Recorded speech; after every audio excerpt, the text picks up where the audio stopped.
Hey there, good morning, and welcome to Prog Monster. My name is Murph, and I am the host of this show. This is a show that's pretty much dedicated to rock music and its forms. So today, I'm going to start a new show which will come out once a month in the middle of the month. I have my hauls that comes out at the end of the month, which basically talks about what I've collected for the month. And this show is just going to be a show on explanations. I don't really have a title for the series yet. There may be, if I do more like this, I may give it a title, but at this point in time, I don't really have an official title. If somebody can think of a title, that would be great. Anyways, basically, I thought that I would take some time today to explain how I decide if an album is a master album, a level 1 album, a level 2 album, or a level 3 album. I don't really have anything below a level 3. I call that unrated. So I may have listened to the album. I may have listened to the album several times. I may have listened to the album a lot over the years. There are some albums that I have tried to get into quite a few times, and they're not rated because I just keep putting back on the shelf and hoping that at some point something will happen. And this has happened before where I did not like something, and eventually I did. And it's because as you get older, your taste in music change, and things that you detested as a young person all of a sudden become something you quite like, and this has happened to me. In my experience, this has happened to me. And new genres, of course, will open up as you listen to more music. You start listening for things. You find something in a type of music you like and say, I like that. And then you find out what it is, and then you start investigating that area of music, and you find a lot more stuff. So anyways, I don't want to get into a long-winded explanation about that. Today I'm here to talk about how I decide what ranking this album's going to get. And I'm going to do it a little bit different than I normally when I'm doing these kind of things. I go from worst to best. But I'm not going to do it that way with this particular thing. I'm going to go from best to worst. So we're going to start at the top with the master albums and work our way down. And I'm not going to give you a list of all my master albums, all my number ones, and all my number twos, and all my number threes, or quite frankly, this video might go on for a couple of weeks. So I'm not going to do that. What I am going to do is talk about the specific genres, and I will cite examples. For the master album anyways, I picked one just because it, I think, illustrates what I'm trying to get at here. So what makes a master album for me? Well, there's a number of criteria. I think longevity is probably one of the most important factors. The album for me, in order to make a master album for me, you have to have at least 5 years of longevity with me. What does that mean? Okay, well, longevity means that I go back to the album fairly regular. I still like it a lot, and there may be songs on that album are among my favorites. But the album has relativeness to my life now. Even it could be 40 years in the past, or 15 years in the past, or 5 years in the past, but it still has an impact going forward in my life. It's still an album that I will take down and listen to.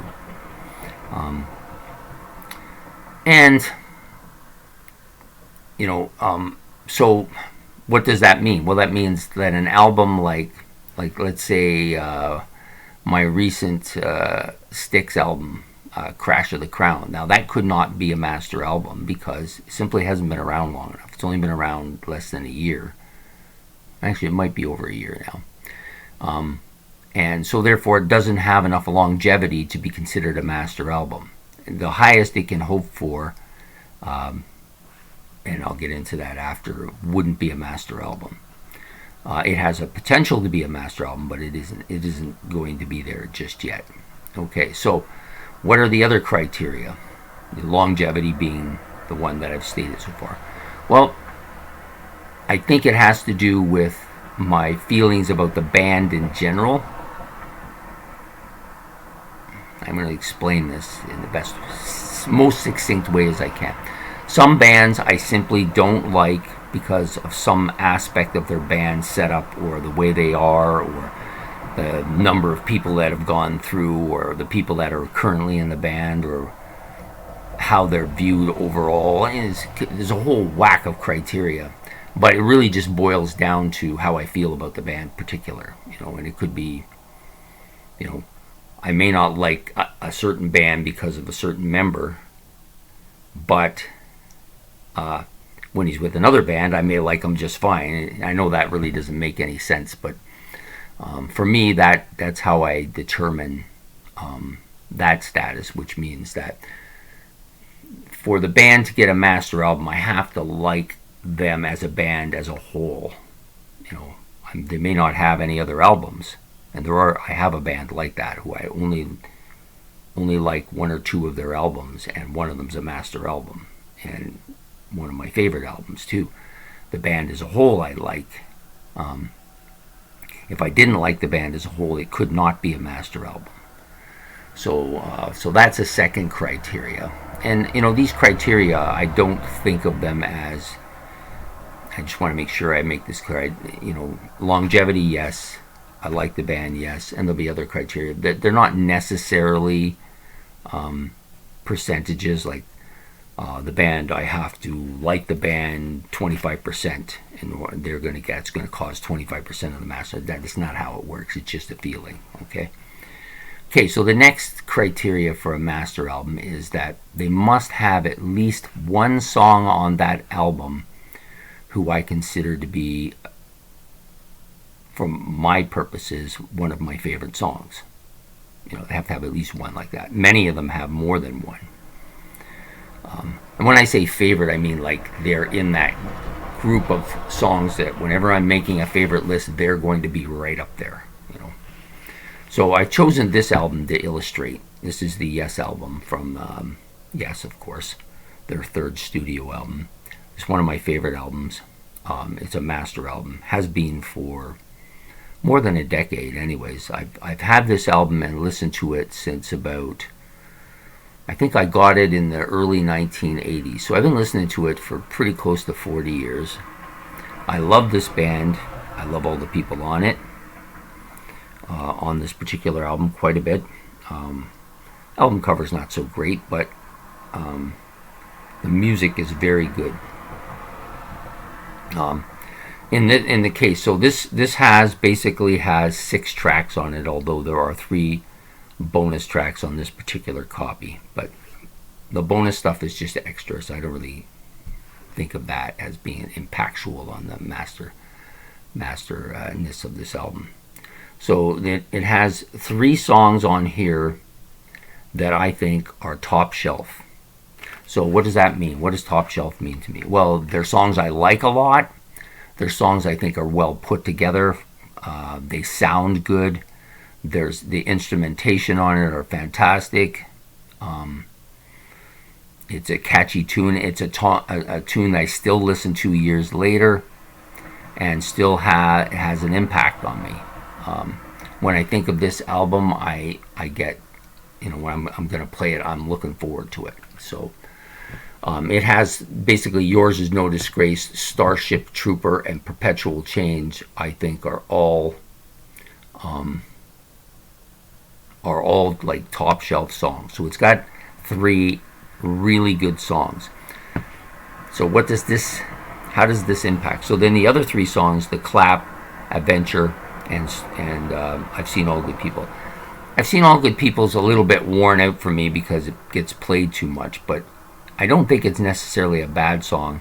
It's not really a Yesy song though, and I know that sounds weird since it's one of their big hits, but I don't really think of it as a normal Yes song. And this isn't uncommon with bands. Some bands, if you listen to their radio hits and then go listen to the album, you're like, is this even the same band?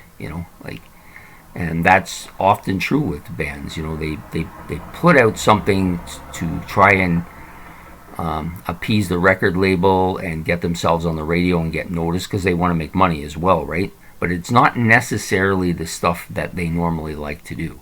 And in the case of I've Seen All Good People, I think that is a perfect example of that. Okay, the other three songs that I said, Perpetual Change, Starship Trooper, and Yours Is No Disgrace, have long been songs I've listened to and love to listen to. All three of them, I think, are classics. They're all really good songs. The Clap and Adventure, I don't dislike either of those tunes. I like them just fine. They're not among my favorites. If I was ranking them, I'd say they're like a 3 or a 2 or a 3, but I don't really rank songs, so I don't really want to get into that. Just, to me, it's percentages. The album is probably, in order to be a master album, it's got to be in the high 80s, like 86, 87 onward, to have a shot at being a master album. Like, that's, to me, out of 100, if it's an 85 or an 86, it's got a shot to be a master album.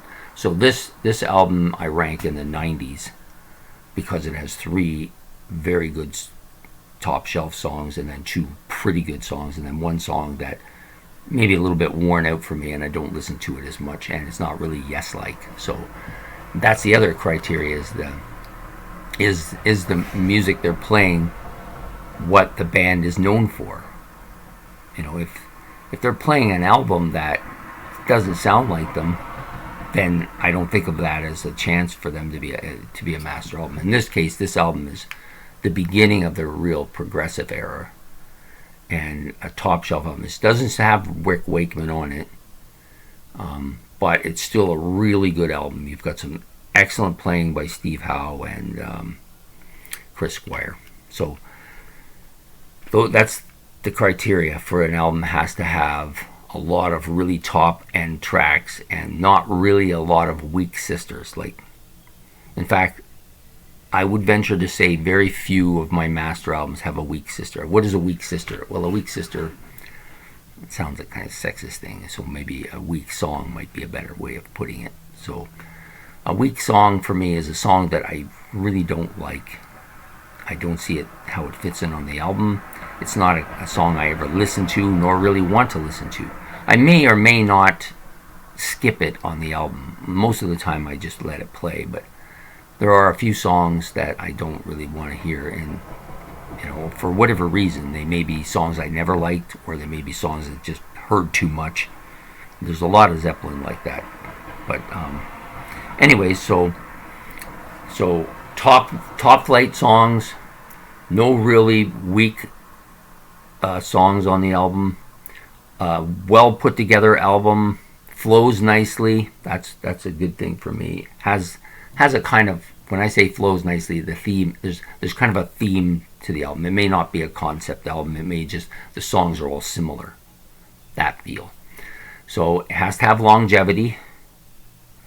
I have to like the band, of course. And basically that's it, you know. That's it. That's what makes a master album for me. Top flight songs that are among my favorite songs. No really weak songs on the album. I like the band and its longevity. And when I say not longevity, I don't mean longevity of the band. I'm talking about longevity of the album. So this particular album I've been listening to for probably close to 40 years. Plenty of time for it to have longevity. And that longevity just doesn't mean that it's been around in my, there's albums on this shelf that have been around on my owned albums for 40 plus years, and they're not master albums because I don't go back to them very often. But this one I do. This one, you know, and the way it's going now, like it used to be I would play this a lot, but now that because I've been doing this and because I've been getting a lot more into music, an album like this, if it gets 3 or 4 airplays a year, that's a lot when you consider how much stuff there is to listen to. And this will definitely get that. This is actually a new copy of it that I got like not too long ago. I had this album, of course, in vinyl when it first came out, and then I did have it in CD, and some of my CDs got wrecked when I moved, and so I've replaced it. So So there, that's what a master album is for me. And I did do a count, and there's like, I think I counted 41. Now, of course, I just did a general count. I didn't go in there and look at every single thing. I mean, I'm sure there's a few that I've missed, but pretty much about 40 master albums. So, okay, so the next level down, level 1, is what makes a level 1 different from a master album. Okay, well, first of all, longevity has a big impact here. You cannot even get to a level 1 until I've had you for at least a year. I've had to been listening to you for over a year for you to get to a level 1 rating, which is different from the master album, which is 5 years. So again, longevity comes into play here. If I'm still liking the album after a year and it meets all the other criteria, it moves up to a level 1. Simple as that. And the other criteria is the same pretty much as the Grandmaster. The only difference is that there's a couple of little bit of differences here. I don't necessarily have to really love the band for this to happen. Master albums, I tend to have to like the band. It's not necessarily the case here, because there are some albums by some bands that I don't really like the band, but I do like the album quite a bit. I wish I could cite one, but nothing's coming to mind at this point in time. Generally speaking, the production of the album has to be pretty good. There are master albums with poor production, though, so it's not necessarily. But generally speaking, yes. It's got to have, to be a number 1, it's got to have at least one big song on it. Now, most of my level 1 albums have a couple of big songs on it, and then they have a bunch of good songs. There may be some mediocre songs on there, not necessarily, but they can get by in a level 1 with a couple of mediocre songs. And even I have a few level 1 albums which I love every song but one particular song I don't like. That happens too, so when I'm ranking number 1s, there's a little more flexibility there. They could be just all really good with one bad song. They could be 3 or 4 really good tracks with a bunch of mediocre tracks, no really bad songs. So it's a kind of a balancing act. So when I think of rating, I would say for the album to be a number 1, it's got to be high 70s in a percentage wise, like 78 and beyond, to get really noticed for that ranking. Of course, it's got to have a year, at least a year in, and it has to have been an album that has had an impact on me. Otherwise, I wouldn't notice it, right? A good example of an album that, let's see if I can see it. I've recently redone this, so oh, there it is. So this is a good example of an album that meets all the other criteria. It's got 3 or 4 really good tracks. It's got bonus tracks on as well. I really like the album cover. I like the band. Again, not really necessary for level 1, but I do like the band a lot. I like this album a lot. It's got top shelf tracks. No really bad songs on it. Definitely good potential to be a level 1. Hasn't got there yet because I've only had it less than a year. Now, come June, when this album's date will come up, I think it was June last year I got it, it will be considered to be opportunity to be a level 1 album. I think it's almost a no-brainer. The only way it wouldn't make level 1 is that sometimes what happens is that albums suffer burnout and they never come back. I've had albums like that I liked them a ton when they first came out and listened to them a lot, and then bang, I've never listened to them for years. One of those such albums I'll give as an example is The Blizzard of Oz from Ozzy Osbourne. When that album came out, it was my favorite album for months. I listened to it all the time. I played it constantly, And then gradually over time it started to go down, and then bang, all of a sudden, sometime maybe, I think I got the album when it came out in 1980, so sometime around the mid 80s, like 84, 85, I put the album away, and I don't think it's been off my shelf in 30 years at least. So it's has no chance to be a level 1 at this point in time. But this album has potential to do that.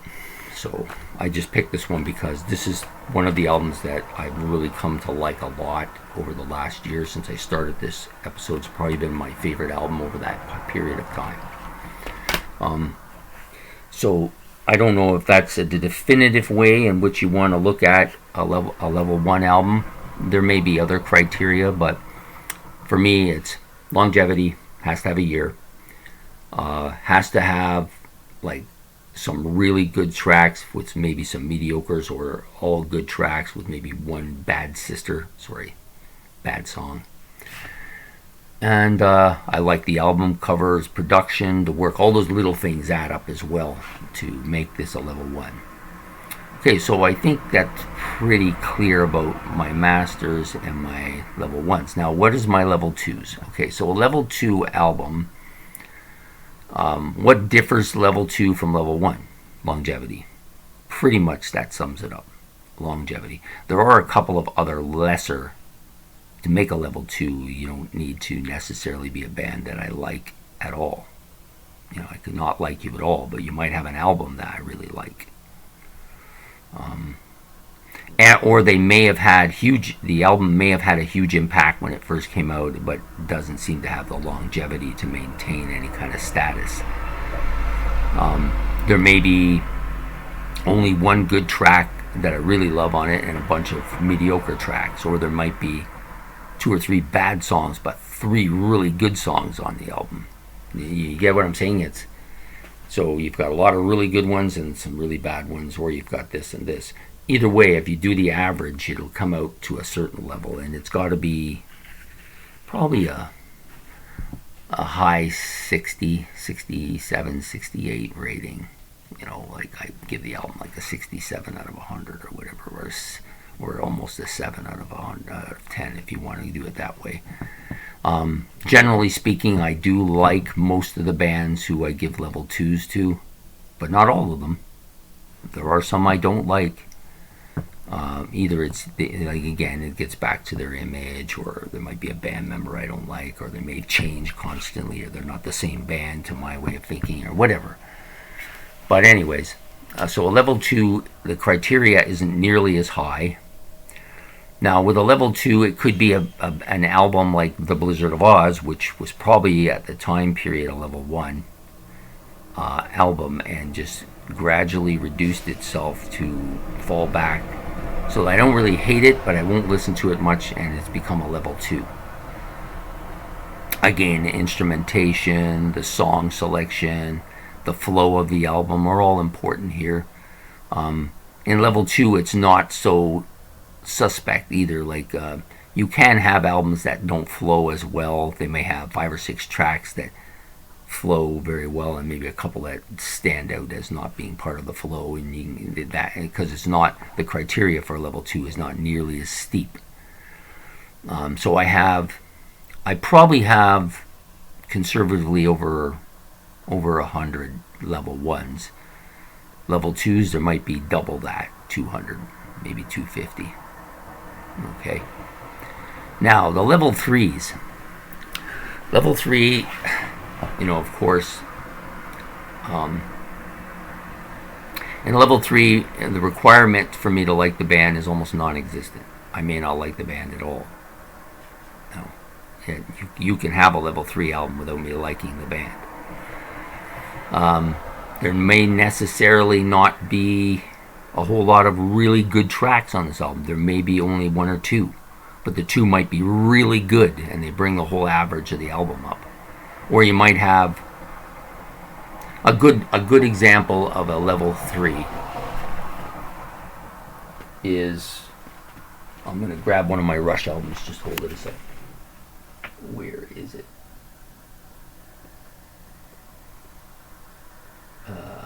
Where? I see it. I didn't see it. Oh, I can't find it. Okay, here it is. I see it. And it doesn't want to come out, of course. It's always the case, eh? It doesn't want to come out of the sheet. It doesn't want to get represented. Okay, so here we are again. Sorry about that. Should have had this ready earlier, but I didn't. Okay, so this is a level 3 album. So what makes this a level 3? I like the band, but that's not really necessary. Album has been around for about a year. I've been listening to it for about a year. So it has a little bit of longevity, but not really a lot. There are about 3, maybe 4 decent songs on this album. Bravado, Roll the Bones. I'm just looking here. Yeah, you bet your life. I like that too. And then there's a bunch of non-memorable songs. I'm looking at them thinking, I don't remember what this sounds like. So that tells me it's a non-memorable song. So, but the album, I like the artwork. I like the production. I like the musicianship, of course. So there's things about it I like. That's why it wouldn't come out of there. It's not leveled in right. Piece of it's broken, that's why.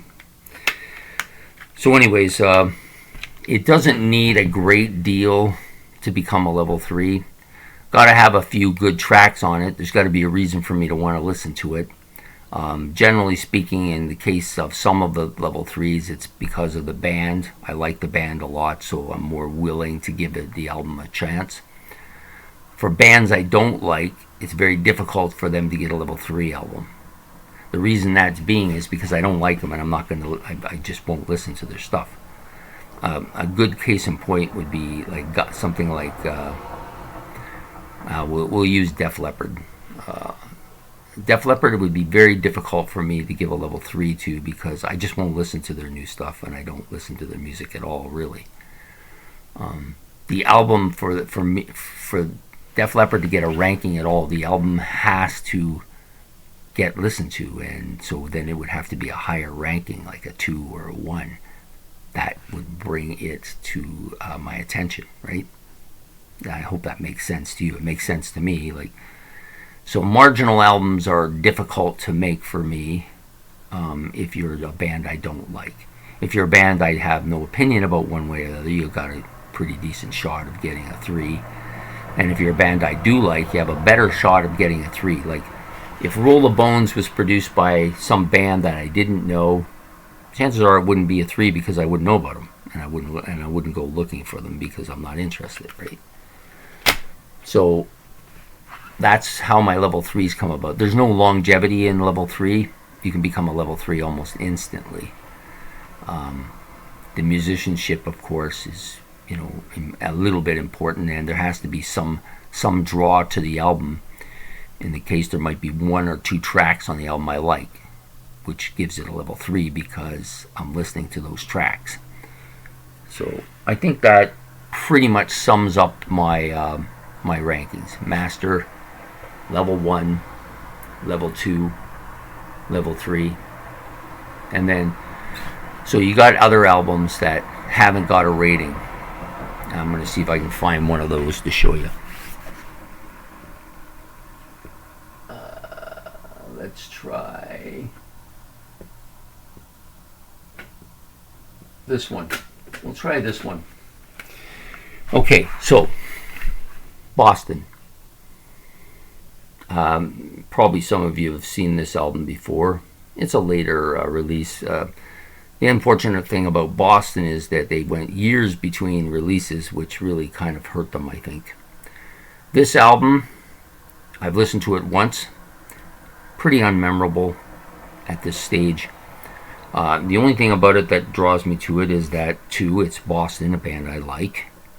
And the artwork is pretty solid on here. It's a pretty typical Boston album with the flying spaceship with Boston on it. So those are 2 good things in its favor, but the music is pretty unmemorable. I think he uses a drum machine on here. That loses a lot of points for me. The band isn't, of course, the same people that were on the earlier stuff. So it's not rated. And what does that mean, not rated? It means that it isn't a 1, it isn't a 2, it isn't a 3, definitely not a master album. So it just doesn't rate it. Like, I don't give it a rating. I don't say, oh, okay, you're a 4, I don't like you, and I have a level 4 or a level 5, and level 4 is I don't like you. Well, what's the point of having a level 4? If you don't like the album, why even bother rating it? That's my way of thinking. So, I mean, it could take off. You know, it might get another listen or two. Maybe there'll be something on there that I hear that brings the album out and gives it a chance.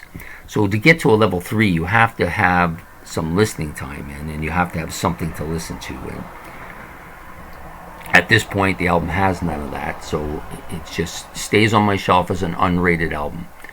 Now, there are some unrated albums that have no chance. I've listened to them, and I've just gotten rid of them. You know, and this may sound bad, but Ian Anderson has an album that's pretty much all flute playing. And I love his flute playing. I love it in the context of his music. But just nothing but flute playing. I listened to the entire thing once. I don't even know why I went through the whole album. And I didn't like it. So it's not only is it unrated, I don't like it. So I'm not going to probably give it another chance. I got rid of it. You know. So there are a couple of different types of unrated albums. There's some that will sit on the shelf with the chance that they might get a rating at some point, and then there's some on the shelf that haven't been listened to yet, so there's no chance to get a rating at this point. And, these ones up here, these ones over here, you can see those are the unlistened to. I haven't listened to those albums yet, so I generally do a couple of those a week where I'll listen to them for the first time, and then they get put on the other shelves, or I get rid of them. You know. So then the other criteria, of course, is when they're unrated and there's no chance of them getting a rating because I don't like them at all, and then so I just get rid of them. So there's 3 types of unrated. Those I have no desire to hear again, gone. Those who have not been listened to yet and are waiting their chance, and then those who have been listening to but had no impact, so they go on the shelf because I didn't dislike them, I just didn't find anything to intrigue me to listen to it. So it'll stay on the shelf, and there may come a period in time where I say, I'd like to listen to this again and try it again. And that may be the case with this album. I got this album for $1, so it can afford to sit on my shelf. It's not going to hurt me. Plus, it's a Boston album, and I tend to give Boston, some groups, like I said, if I like the group, they have a lot more leeway than the groups I don't like. And there are some groups I really can't stand. You know, one of those groups is Guns N' Roses. I really don't like them. Yeah, their first album is really good, but it's burned out, and I rarely listen to it. I don't think I've taken it off the shelf in years. Got some great tracks on it though, but it's just burned out. It's not an album that's going to do well. Right now it's in a 3 rating, and only because it was at a 2 or higher at one point, and just it had no longevity and just deteriorated. So I hope this explanation of how I come and determine my how I rate my albums and how I listen to my albums, I hope it has an impact on you. So again, I want to make this very specific. These are my rating system. This is what works for me. This is how I determine what my favorites are. You may have a entirely different way of looking at things. Some of the stuff that I rate unrated, you may think I'm completely mad for not listening to the album. One of the albums that gets a really low rating with me but gets a lot of flack is the Wall by Pink Floyd. A lot of people cannot understand why I don't like that album. It's not even that I don't like it. I do like it. I just don't like it that much. I don't know if that makes any sense to you, but it gets a 3 rating for a reason. I don't think it's good enough to be any higher than that. So 3 rating albums may get pulled off the shelf if they're lucky, once every couple of years. You know, or they may, if they're getting pulled off more than that, they're going to move up, right? That's just the way it is. So, and you know, many Pink Floyd fans cite The Wall as being one of their favorite albums. Many of them cite it as one of the worst albums. I tend to be more of that category. So I just gave The Wall as an example because it's one that everybody can relate to. Does The Wall have a chance to be a better album and come on? Well, it does. It has a chance to, because I'm listening to things with a lot more open mind. It does have a chance to move up. Is it likely to move up? I don't think so. It's just it's because it's been around so long, the longevity thing kind of works against it a bit. And so I hope that this explanation of how I do this makes sense to people. And again, I just wanted to reiterate that these are just my rating systems and how I determine what I like and what I don't like. It doesn't mean that it's the definitive, you know, this is definitely a master album and this is definitely a piece of crap or whatever, right? It's not like that at all. I mean, I respect that other people have different ways of rating them and have a different ear for music and like things a different way, and they may judge the instrumentation of some bands higher than I do.